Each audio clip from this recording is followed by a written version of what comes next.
Coba lo lihat Jakarta dari atas gedung tinggi pas malam hari. Kelihatannya perfect banget kan? Lampu gedung kelap-kelip, jalanan macet sama mobil baru plat putih, mal-mal baru terus dibangun di pinggiran kota. Ekonomi katanya tumbuh 5%. Pejabat bilang fundamental kita kuat. Tiap weekend, restoran viral di Senopati atau PIK antriannya udah kayak ular. Waiting list 2 jam dijabanin. Sekilas, negara kita kayaknya makmur jaya. Raksasa ekonomi baru nih, bos.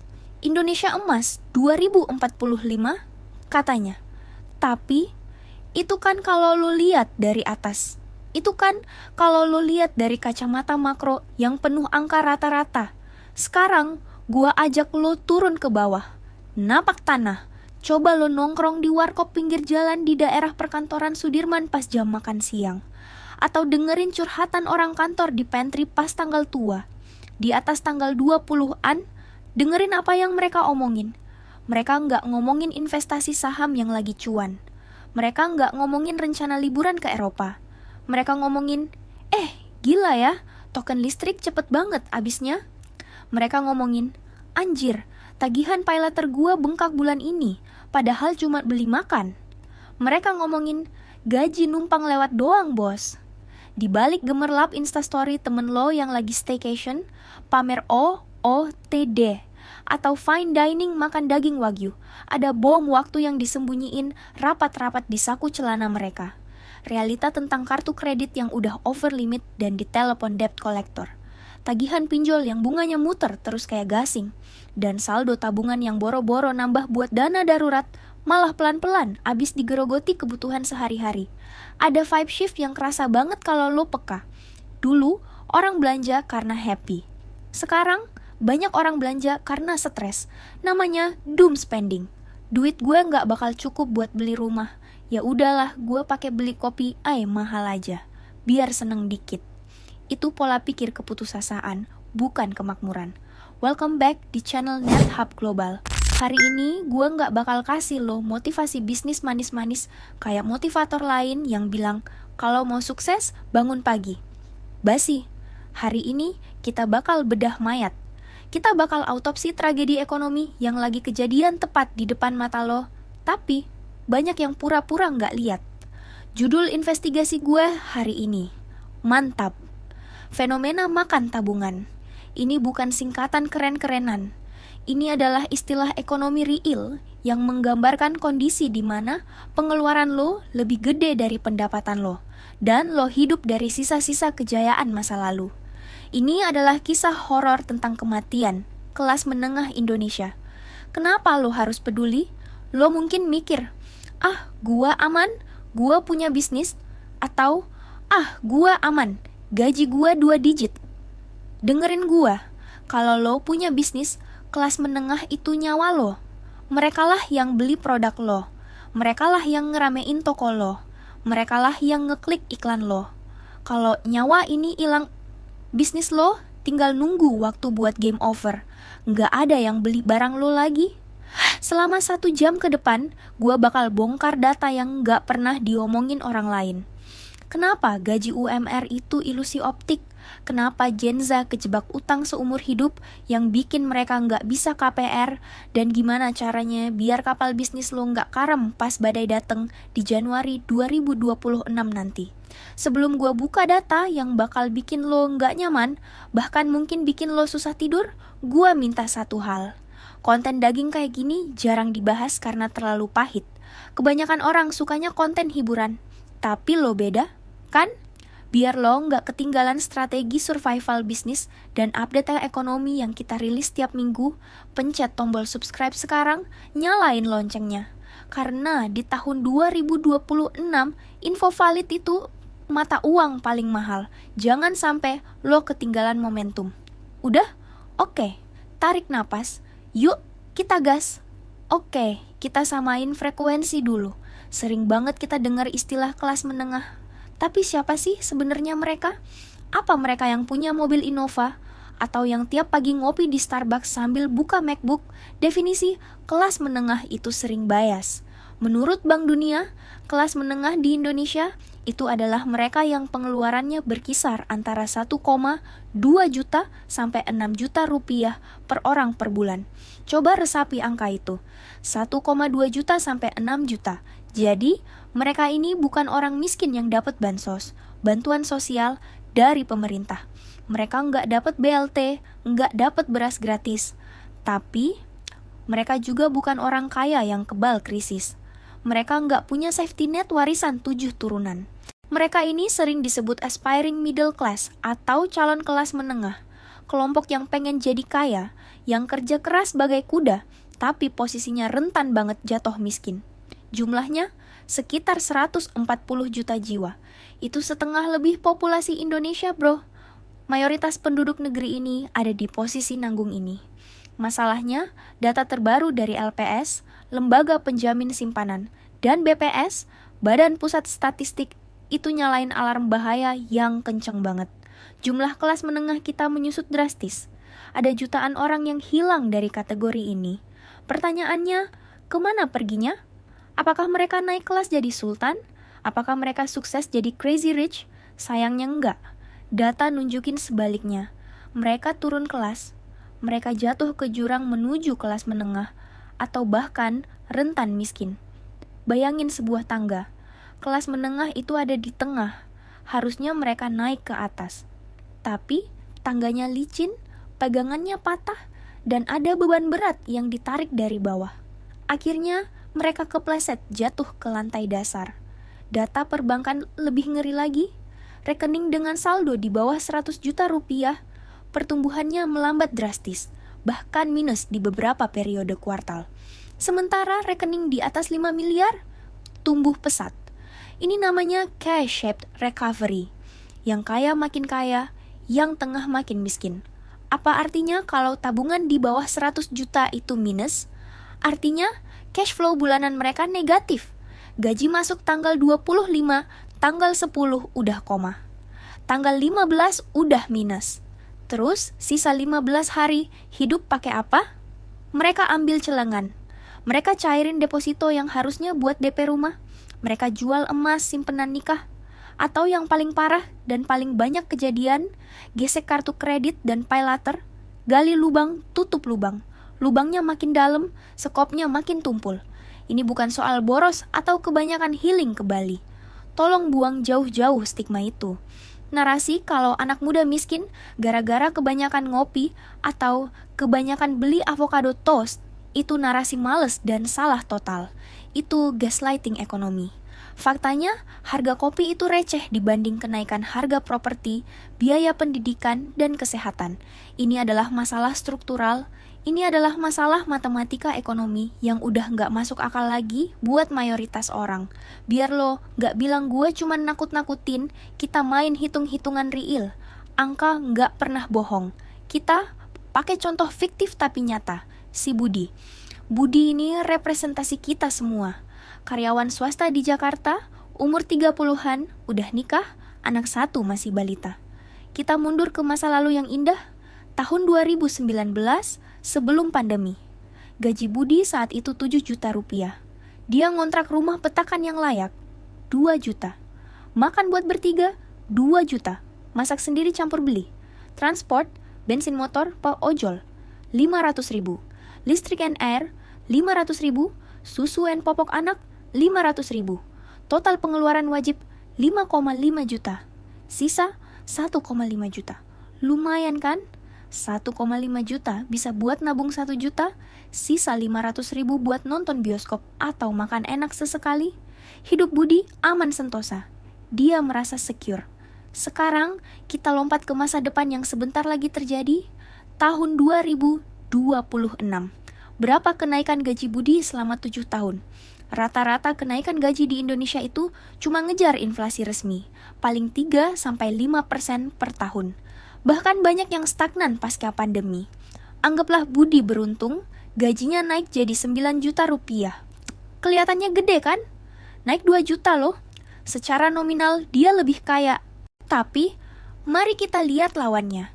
Inflasi brutal dan kenaikan biaya hidup. Kontrakan, yang dulu 2 juta, pemilik kontrakan juga butuh duit, naik jadi 3 juta. Makan, beras naik 20%, minyak naik, telur naik, cabai naik. Uang 2 juta di 2019 cuma dapat setengah keranjang di 2026.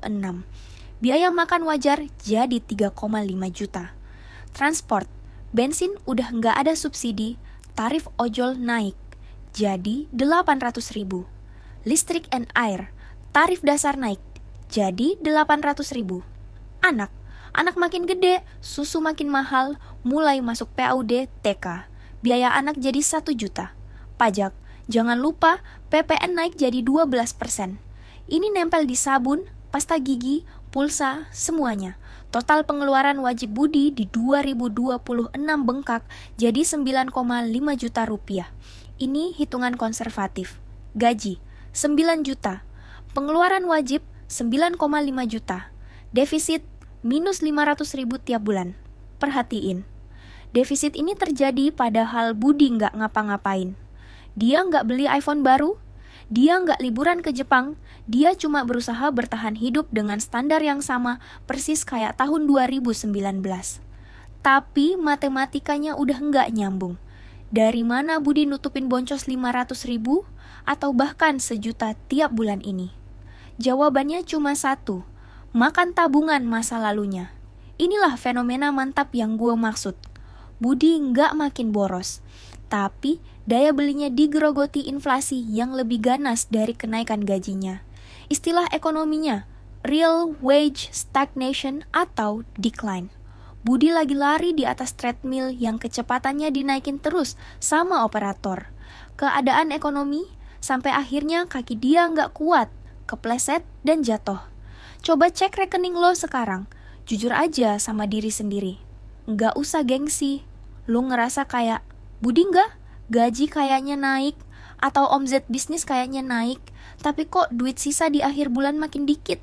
Kok rasanya sesak napas pas lihat tagihan? Atau lo yang punya bisnis ngerasa pelanggan makin sepi, makin price sensitif, nawarnya makin sadis? Kalau lo ngerasa gitu, tolong komen di bawah. Relate. Keluarin unek-unek lo, ceritain kondisi industri lo. Bang, gua di tekstil sepi banget. Atau, bang, gua ojol orderan anyep.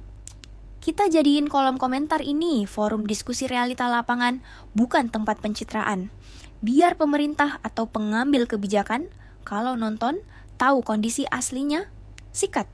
Udah kejepit ekonomi makro, kelas menengah kita ditekan lagi sama budaya sosial kita. Generasi sandwich. Beda sama negara maju yang punya jaminan sosial lansia kuat.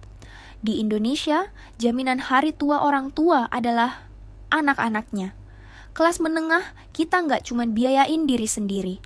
Mereka harus bagi kue, gaji mereka yang udah kecil itu. Potongan pertama buat ortu yang nggak punya dana pensiun, biaya obat, biaya makan. Potongan kedua buat anak yang SPP, sekolahnya naik gila-gilaan. Lo tahu nggak? Inflasi pendidikan di Indonesia itu salah satu yang tertinggi. Bisa 10-15% per tahun. Jauh di atas inflasi umum yang cuma 3-5%. Kenapa? Karena kualitas sekolah negeri, zonasi seringkali diragukan. Akhirnya, orang tua milenial dan Gen Z rela bakar duit demi anak masuk SD swasta terbaik. Mereka rela makan mie instan, rela nggak beli baju, asal anaknya dapat pendidikan bagus. Ini namanya spending shift. Duit yang tadinya bisa dipakai buat belanja di mall, buat beli baju di distro lo, buat nongkrong di kafe lo, hilang. Duitnya tersedot habis ke sektor pendidikan dan kesehatan. Ini yang bikin sektor retail dan fashion mati suri. Bukan karena orang nggak mau belanja, tapi karena nggak ada sisa duitnya. Beban mental ini nyiptain perilaku konsumen baru yang gue sebut silent suffering. Luarnya kelihatan normal, baju rapi, kerja di SCBD, megang iPhone boba, hasil cicilan 12 bulan. Naik MRT kelihatan keren, tapi dalamnya rapuh, fragile. Mereka nggak punya dana darurat. Satu guncangan kecil aja, misalnya anak sakit DB butuh rawat inap dan asuransi limitnya habis, atau motor rusak turun mesin, keuangan mereka langsung runtuh total. Mereka jatuh dari kelas menengah langsung ke garis kemiskinan dalam semalam. Ini bahaya banget buat kestabilan sosial. Orang yang stres finansial itu mudah marah, mudah diprovokasi, dan produktivitas kerjanya hancur. Dan buat lo pebisnis, konsumen yang stres adalah konsumen yang paling susah diprospek. Mereka defensif, mereka skeptis, mereka megang dompet erat-erat. Sekarang kita ngomong bisnis. Apa efek domino dari semua data suram tadi ke lapak lo? Rumusnya sederhana. No money, act no sales. Kalau target pasar lo adalah kelas menengah yang lagi makan tabungan ini, bisnis lo lagi di ujung tanduk, bro. Serius, tahun 2026 bakal jadi ajang seleksi alam paling kejam buat UMKM. Siapa yang bakal jadi kuburan massal? Siapa yang bakal gulung tikar duluan? 1. Bisnis F&B tanggung, the stuck in the middle. Ini yang paling bahaya. Kopi-kopi estetik harga 30 sampai 40 ribu, tapi rasanya B aja, biasa aja. Tempatnya doang yang instagramable. Konsumen mantap bakal coret pengeluaran ini pertama kali. Ngapain beli kopi 40 ribu? Mending gue beli kopi sachet 2 ribu atau bikin sendiri di pantry kantor. Mereka bakal downgrade drastis. Yang bertahan cuman F&B yang bener-bener murah, warteg, couch kopi keliling. Atau yang bener-bener mewah, buat orang kaya yang nggak peduli harga. Yang tengah-tengah, mati. 2. Fashion and barang tersier brand baju lokal, sepatu lokal, aksesoris, hiasan rumah yang nggak punya strong brand. Orang bakal nunda beli baju sampai bajunya sobek. Orang bakal nunda ganti sofa sampai sofanya jebol. Beli baju baru itu jadi kemewahan, bukan kebutuhan. 3. Properti hunian milenial dan Gen Z makin realistis atau pesimis. Mimpi beli rumah makin jauh. Tren bakal geser drastis dari beli rumah. Jadi, sewa rumah atau ngekos seumur hidup. Developer yang jualan rumah tapak harga 500 juta. 1 miliar bakal kesusahan jualan. Karena calon pembelinya fail di BI checking atau gajinya nggak masuk rasio cicilan. Tapi, selalu ada tapi. Di tengah krisis, selalu ada bisnis yang justru panen raya. Uang itu nggak hilang, cuma pindah tangan. Kemana pindahnya? Siapa yang bakal kaya di 2026? Mereka adalah bisnis yang nawarin solusi hemat atau pelarian kecil, warung murah and kebutuhan, pokok curah, warteg, mie ayam gerobakan, toko kelontong yang jual beras literan, minyak curah, sabun curah. Orang butuh makan murah. Titik. Hiburan murah, the lipstick effect. Saat orang nggak mampu beli rumah atau mobil, mereka butuh hiburan receh biar nggak gila. Apa itu?